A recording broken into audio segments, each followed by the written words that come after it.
retrouve pour 85 minutes où on va se faire chier avant de voir Payet enflammer tout le pays. C'est un match de la France. France-Suisse au programme, ça vous dit quelque chose et c'est normal, on leur avait collé un 5-2 dans le pif au Brésil il y a 2 ans. Est-ce que les horlogers vont remettre les pendules à l'heure? Ouais, c'est bien des capotes pour doigts qu'ils ont. Et les cotes pour commencer, la France est favori avec une cote de 1,95, le match nul est à 3 et la Suisse 5,75. On commence avec la forme du moment. Après une victoire à l'arraché contre les Roumains, le deuxième match a également été très compliqué pour les Bleus. À la 85e et toujours 0-0, on faisait pas les malins. Heureusement, on a encore été sauvé en toute fin de match. C'est vrai que pour l'instant, les matchs de la France, c'est un peu comme une branlette devant un porno des années 50. C'est nul à chier mais la fin est quand même jouissive. Je suis pas sûr d'assumer cette vanne. Non mais ouais, les joueurs ont compris, il suffit de faire un match moyen ou de sucer son pouce pour faire la une de l'équipe, donc ils s'économisent. Ou alors on n'est pas si bon que ça. Quand je vois l'Espagne ou la Croatie jouer, je me demande vraiment comment on pouvait être favori avant l'Euro. C'est Christian Jean-Pierre qui a fait les cotes? C'est nul de A à Z. Du côté des Suisses, ils ont été impressionnants. Une victoire 1-0 en jouant tout le match contre 10 Albanais, un match nul 1 partout arraché contre les Roumains sur corner. Ça a tout d'un futur champion ça. Bon après je suis dur, ça aurait pu être pire. Au moins ils sont qualifiés. Mon Cristiano. Tiens, pour passer le temps pendant la première mi-temps de ce soir qui risque d'être soporifique, je vous ai préparé 3 petites astuces.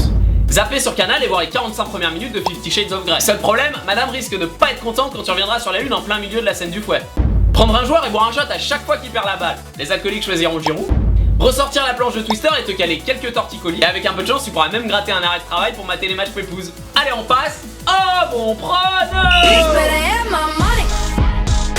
La France n'a besoin que d'un match nul pour terminer premier de son groupe et récolter un 3ème de poule en 8ème puis un 2ème de poule en quart afin d'accéder aux demi sans encombre comme prévu par le comité organisateur. On pourrait croire que les deux équipes vont jouer à la baballe pendant 90 minutes sans trop se mettre en danger, mais la Dèche va faire quelques changements et les remplaçants voudront sûrement se montrer. Surtout vu le niveau des titus. J'ai envie de faire confiance à André-Pierre Big Mac, je l'aime bien le gros. Et Payet n'a toujours pas marqué de coup franc de la compète. C'est le moment. Je pronostique donc une victoire de la France à une cote de 1,95. Pour une mise de 50 €, j'encaisse 97,50 €. Allez les Bleus! Et il sera là lui, ce soir à la fanzone de la Tour Eiffel pour le match France-Suisse. J'ai créé un événement Facebook, je vous ai mis le lien dans les commentaires, je vous attends. Et pour ce soir, concours score, 3 paris gratuits de 10 € offerts par NetBet. Pour participer, un like et le score dans les commentaires. Et pour profiter des bonus offerts par les bookmakers spécialement pour 7 €, je vous ai mis plein de liens aussi dans les commentaires et dans la description, profitez-en. Merci d'avoir regardé la vidéo, likez si ça vous a plu, partagez si ça vous a plu, on se retrouve demain pour une vidéo sur Slovaquie-Angleterre. Et ce soir, il y a le vœu au Père Noël de la moitié des supporters parisiens qui va se réaliser quand Cristiano va fouler la pelouse du Parc des Princes. L'autre moitié, elle, rêve que Cavani se fasse la double fracture tibia-péroné, c'est pas gagné.